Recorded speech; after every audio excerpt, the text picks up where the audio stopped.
One of my favorite parts of woodworking is when you first apply the finish to really see how beautiful the wood is going to be. There are lots of types of finish that you can use. For example, you can use shellac, you can use varnish, you could use lacquer. One of the simplest and the one that allows me to spend most of my time working on the project and not the finish itself is Danish Oil. I use a brush to apply the finish to the inside.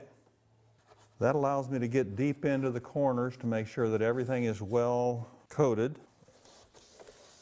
And then for the broader areas, I can take a cloth and dip it into the oil and spread it around.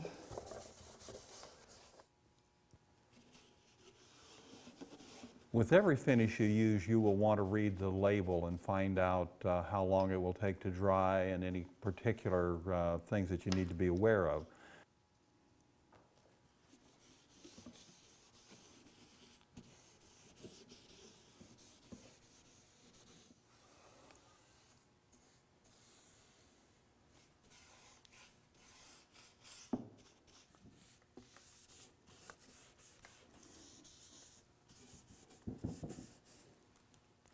Now I'll let it sit for about 20 minutes, come back and add a little more oil to everything, and then come back again in another 30 minutes and rub it out with a dry cloth.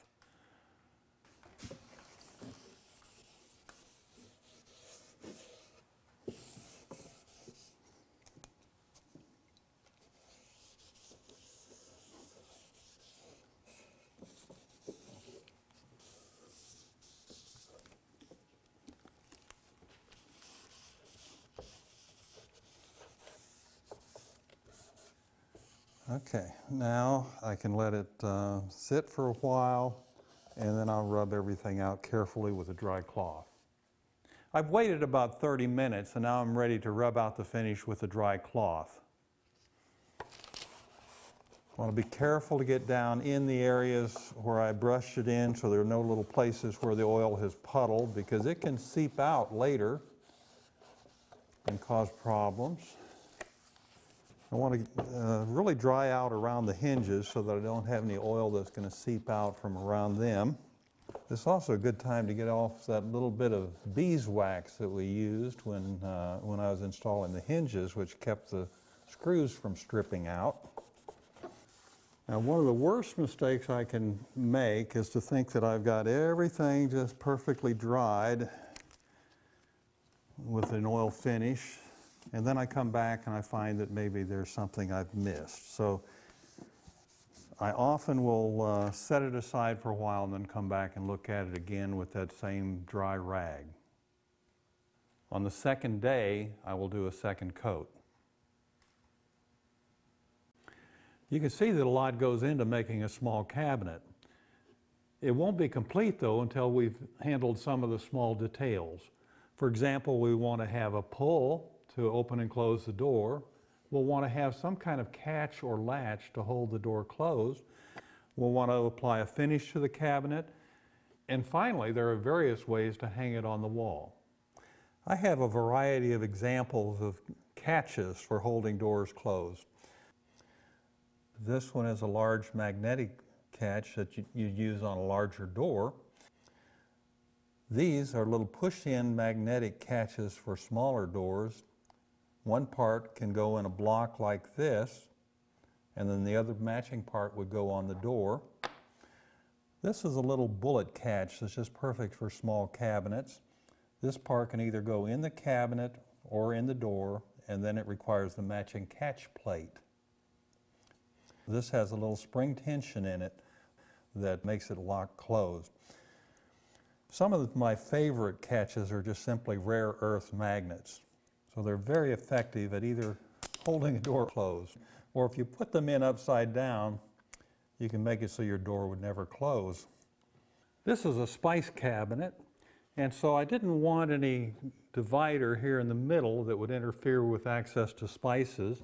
So my choice is to use a magnetic catch, and the magnetic catches will be inserted in these holes, and it will be mounted up here, so not only will it provide a catch, but it'll also provide a stop.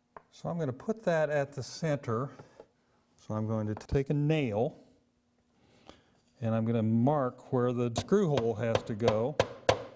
And then I'm going to drill a hole down there. In order to do so, I'm going to use a flexible shaft. I don't have to go far.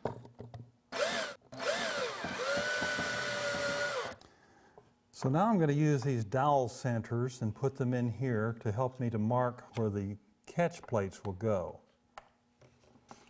So I'll put that back in there. I'm going to use this nail to find my exact position. That should do. So now I should be able to push the doors closed on that point and mark on each side. I could even take a block of wood and a hammer and tap if I wanted. But you can see that there's a mark right there. So those tell me where to mount the catch plates so that they will correspond with where the magnetic catches go. Now I'm going to put these in carefully so that they're in alignment.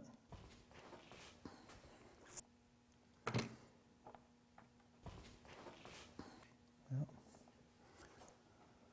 I'm going to tap them in.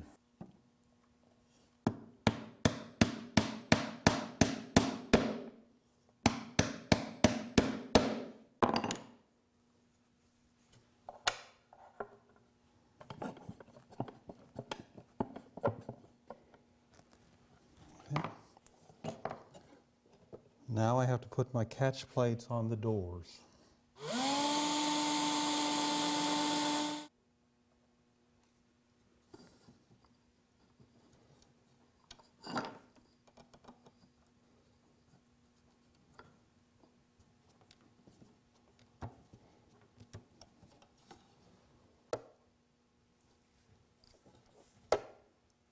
These doors will push too far in.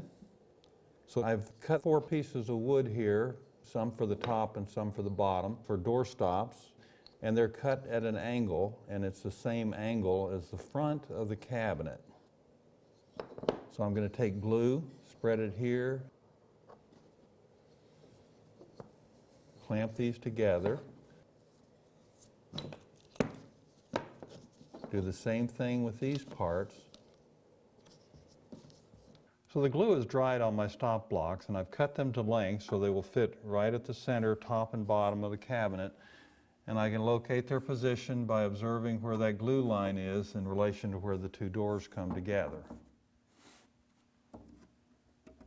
The next thing I'll do, though, before I install them is I will sand the edges so they're nice and smooth. I'll countersink a hole so that I can attach them with the screw. Before I install these, I'm just going to mark the locations for the rare earth magnets.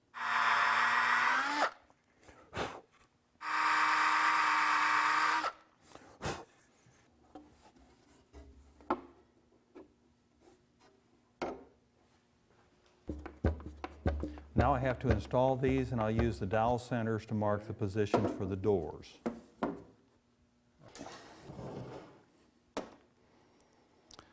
I can do them for this door. Actually, I'll do this door first, or I can do one end at a time like this. Mark. Okay, there's the mark right there. And for the other one, I can do the same thing. There's my mark right there. So now that I have the holes marked on the doors, I can take 5-minute epoxy glue and I can epoxy the magnets in the holes.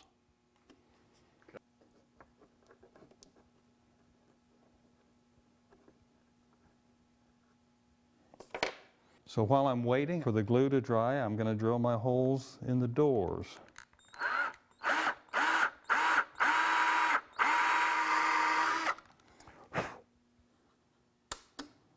I know that this is the end that has to go in the hole.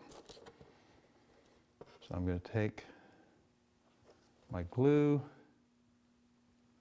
put it in,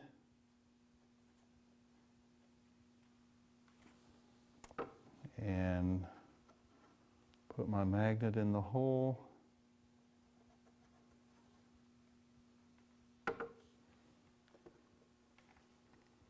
I'm going to wipe off the excess epoxy. I'll double check again.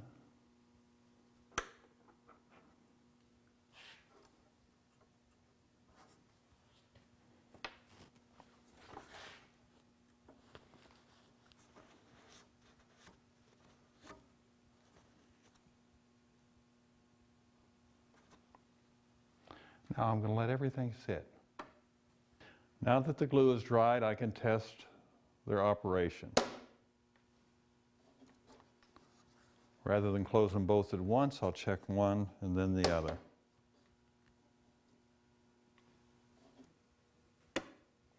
Now that we have the door held closed, we need some way to easily open it.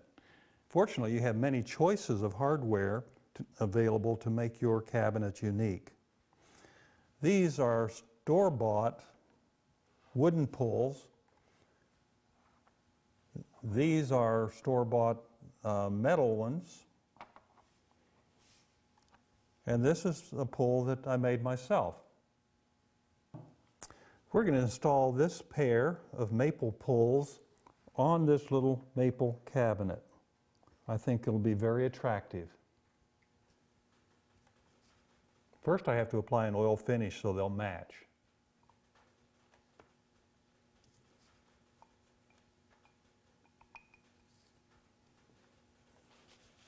We'll let those dry for a while. Okay, I measure from the bottom. Okay. I need to measure so I get the knob centered on the stile.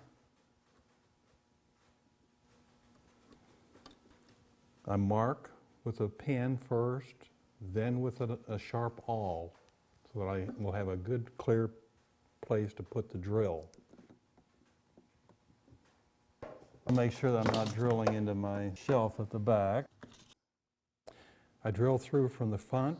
I use a stop that I can adjust for depth so that I don't drill all the way through.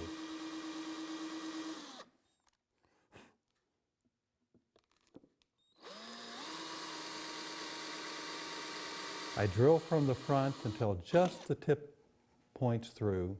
Then I drill from the back. This presents blowout or ragged edges around the hole.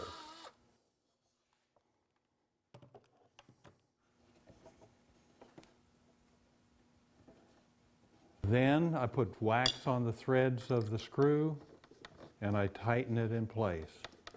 I'm careful with a wooden knob like this that has obvious grain in it, or even subtle grain like this maple, that the grain on one side and the grain on the other side are parallel to each other. Once again, it's all in the details.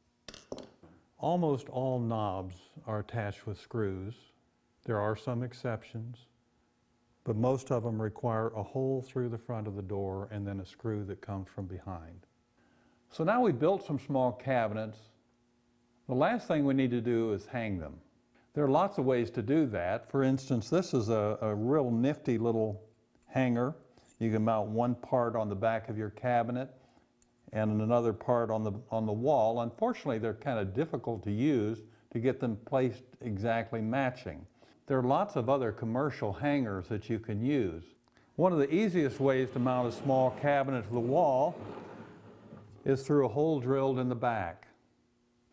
You need two holes, one at the top and one at the bottom, so you can mount it firmly to a stud.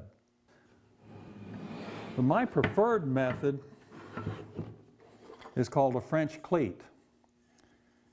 And this has to be planned early on in the making of the cabinet because part of it has to be built into the back of the cabinet and then the other part mounts to the wall. I'm going to install this French cleat at the top of the cabinet. So I'm going to take some construction adhesive and spread it on the back. I'll put it on this piece rather than on the cabinet itself because this will help me to be sure that I get it all in the right place and not where I don't want it. I'll take it and press it down. If you install your French cleat before you've done an oil finish on the cabinet, you can use woodworker's glue for this. For extra security, you can put some screws in to the French cleat from the inside of the cabinet.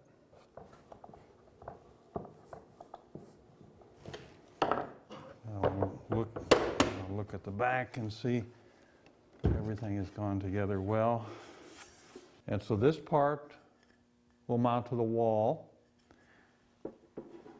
And you can see how they fit together tightly. And that gives you a very secure mounting.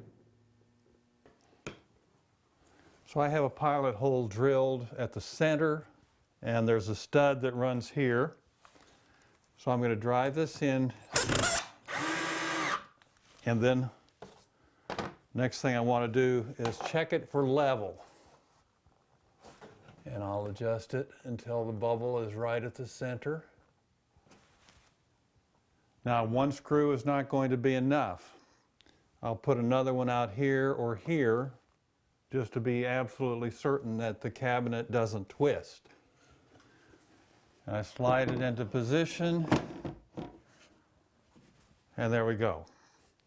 Now, if I'm in an earthquake zone, I'll put an additional screw through the back into the cleat to make sure that it can't be bumped off the wall.